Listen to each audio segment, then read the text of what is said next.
नमस्कार, मी सुशील कुलकर्णी. आपण पाहता एनालायझर. शरद पवार म्हणजे आपला नेहमीचा विषय. अनेकांना प्रश्न पडतो की मी पवारांच्या वरती का बोलतोय, म्हणजे हा कालापव्यय आहे, कशाला मोठं करताय असं त्यांचे कट्टर विरोधक म्हणतात. तर तुम्हाला दुसरा कुठला विषय नाही आहे का, असंही त्यांचे कट्टर समर्थक म्हणतात. पवारांच्या वरती बोलून पैसे कमवता येतात, नाव कमवता येतं असंही अनेक जण म्हणतात, म्हणून पवारांच्या वरती बोललं जातं असंही सांगितलं जातं. माझा पवारांच्या वरती बोलण्याचा हेतू स्पष्ट आहे. तो म्हणजे शरद पवार नावाच्या व्यक्तिमत्वाने महाराष्ट्राच्या राजकारणावर केलेलं गारुड, त्यांनी आपल्या महाराष्ट्राच्या राजकारणावर दाखवलेला प्रभाव, त्यांच्या भूमिकामुळं महाराष्ट्राच्या राजकारणाची बदललेली कूस ही येणाऱ्या पिढीला सर्वार्थाने माहीत असावी. शरद पवारांच्या व्यक्तिमत्वाचे हे वेगवेगळे पैलू राजकारणाचा अभ्यास करणाऱ्या वेगवेगळ्या तरुणांना माहीत असावेत, यासाठीच हा सगळा प्रपंच. आरत्या ओवाळणारे चिकार आहेत, चिकार म्हणजे संख्या अमर्याद आहे. पण पवारांच्या व्यक्तिमत्वाचं तटस्थपणे आकलन करणाऱ्यांची संख्या थोडीशी कमी आहे.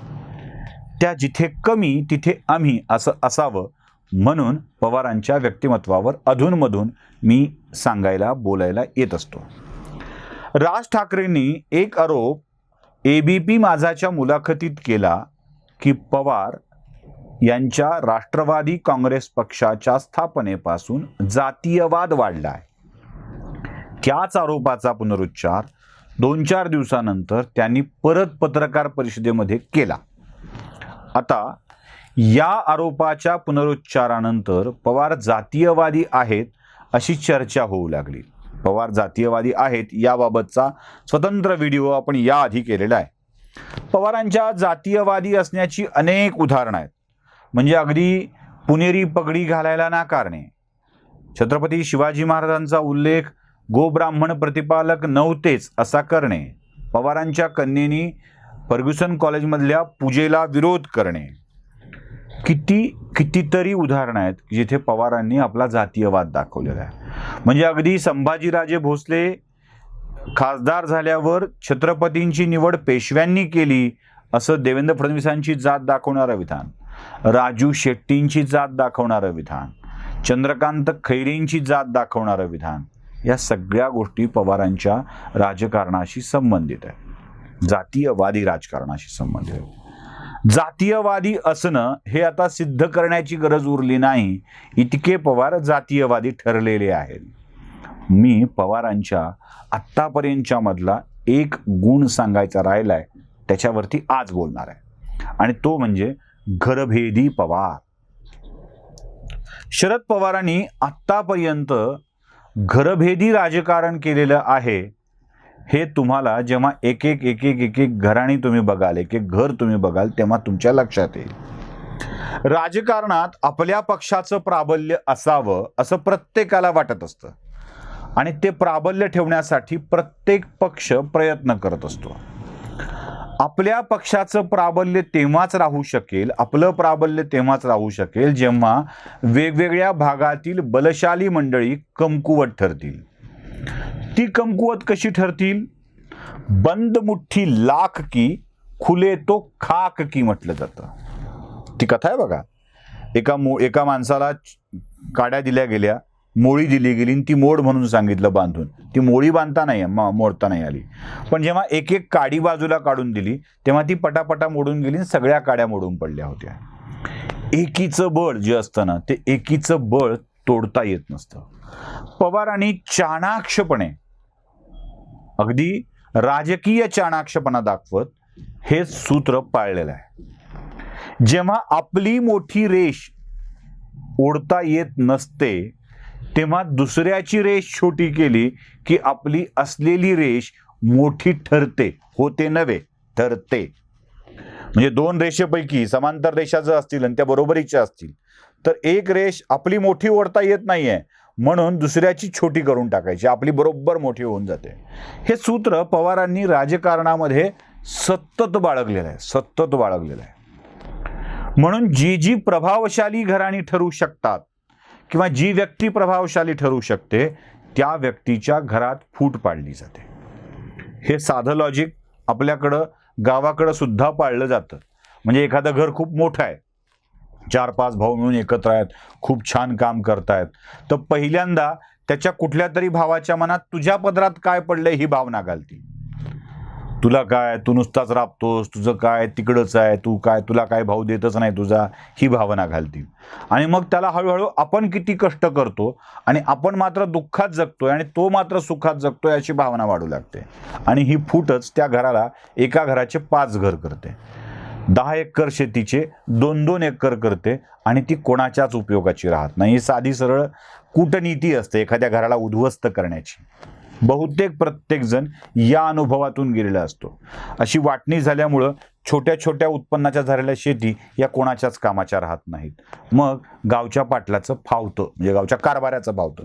पाटलाचा हा शब्द जरा वेगळ्या अर्थाने घालतो मी. गावच्या कारभाऱ्याचं फावतं, त्याला सगळीच माणसं आपल्या अंकित राहतात असं दिसतं.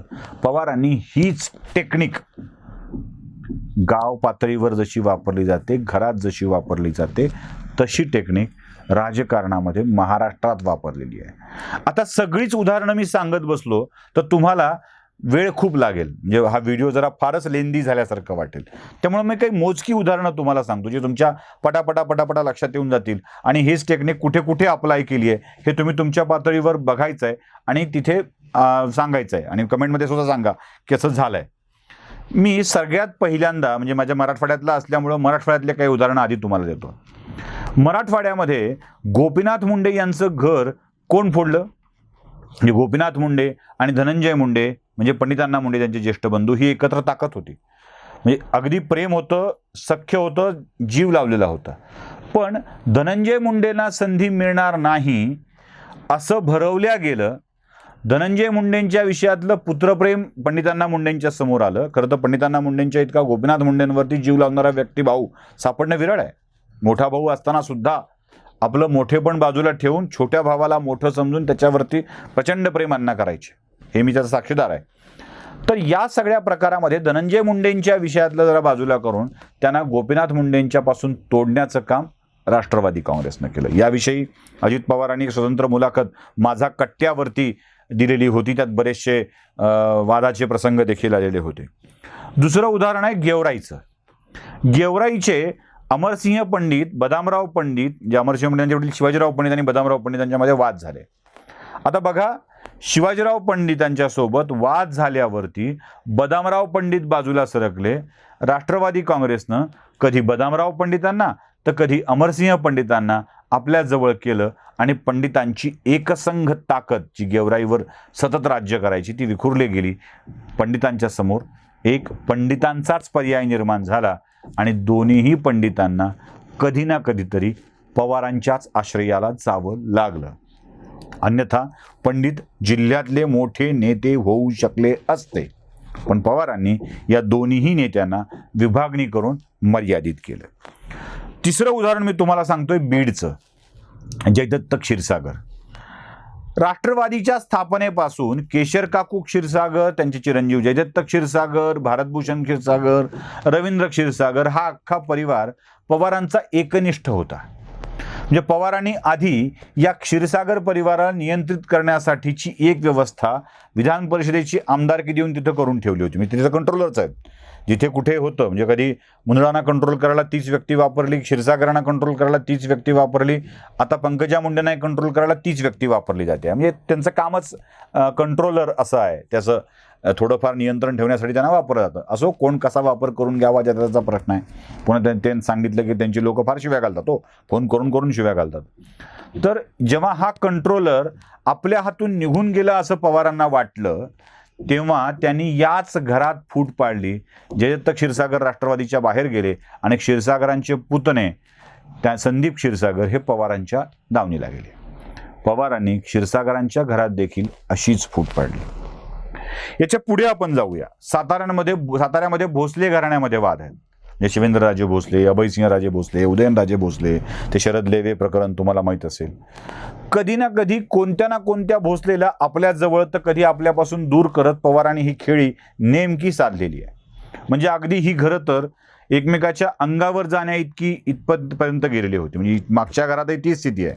बदामराव पंडित आणि अमरसिंह पंडितांची कशी भांडणं आहेत, कशी झालीत, त्यावेळेला स्टार माझाच्या वारी विधानसभेच्या गाडीमध्ये दगडं कशी मारली होती हे देखील तुम्हाला ठाऊक आहे. संदीप क्षीरसागर आणि जयदत्त क्षीरसागर यांच्यामधले आजचे वाद कसे आहेत, ते किती हिंस्र स्वरूपात जात आहेत हेही तुम्हाला ठाऊक आहे. पंकजा मुंडे आणि धनंजय मुंडे यांच्यातले वाद कशा स्वरूपाचे आहेत हेही तुम्हाला ठाऊक आहे. अगदी जानी दुश्मन असल्यासारखं हे बघतात. तसं संदीप क्षीरसागर आणि जयदत्त क्षीरसागर यांच्यामधले वाद कसे तुम्हाला माहिती आहेत. हे घर देखील पवारांनी फोडलं. सोलापूरमधलं मोहिते पाटलांचं घर देखील पवारांनीच फोडलेलं आहे. हे मोहिते किंवा ते मोहिते जवळ करत पवारांनी नेहमीच बॅलन्स साधण्याचा प्रयत्न केलेला आहे. औरंगाबादमधल्या वैजापूरमधलं पाटील चिकटगावकर पाटलांचं घर सुद्धा अशाच स्वरूपामध्ये कधी हे तर कधी ते असं करत पवारांनी प्रोत्साहन दिलेलं आहे. पवारांचं राजकारणच घरभेदी घरफोडी असं झालेलं आहे आणि याच घरभेद्यांना घेऊन त्यांचीच लंका पाडण्याचं काम आजवर शरद पवार करत आलेले आहेत. महाराष्ट्रातल्या अशा अनेक घरात घरभेदी राजकारणाचा अनुभव तुम्हाला येईल. म्हणजे मी सगळी यासाठी सांगत नाही आहे की व्हिडिओ खूप लोंदेंदी होईल, खूप मोठा होईल, पण अशी अनेक उदाहरणं आहेत. आपले दर्शक त्या विषयातले सगळे डिटेल्स खाली कमेंट बॉक्समध्ये देऊ शकतात. म्हणजे मलाही शिव्या घालू शकतात, पण हे खोटं असेल तर शिव्या घालाव्यात. म्हणजे हे मी म्हणतोय ते खोटं असेल तर शिव्या घालाव्यात, पण हे म्हणतोय ते मी खरं आहे. या सगळ्या घरांमध्ये कधी ना कधी कुणाला ना कुणाला बाजूला करत पवारांनी आपल्या पक्षाची वाढ किंवा आपली कमांड त्याच्यावरती ठेवलेली आहे. कधी अजित पवारांना महत्त्व दिलं आहे, आपल्याही घरात तसंच आहे, स्वतःच्या घरातही तसंच केलं आहे. कधी अजित पवारांना महत्त्व दिलं आहे आणि जेव्हा अजित पवारांचं महत्त्व काढायची वेळ येईल तेव्हा सुप्रिया सुळेंना महत्त्व दिलं आहे. सुप्रिया सुळेचंच का असा प्रश्न निर्माण होऊ नये, सख्यात केलं का असं वाटू नये म्हणून रोहित पवारांच्या जागी आता म्हणजे पार्थ पवारांच्या जागी आता रोहित पवारांना आणण्यात आलेलं आहे. म्हणजे आपल्या घरात सुद्धा हीच भूमिका पवार ठेवतात. घरभेदी पवार मी सुरुवातीला म्हणालो ते उगाच नाही. हा व्हिडिओ कसा वाटला ते नक्की कळवा. लाईक, शेअर, सबस्क्राईब करायला विसरू नका. बेल आयकॉन नक्की दाबा. धन्यवाद.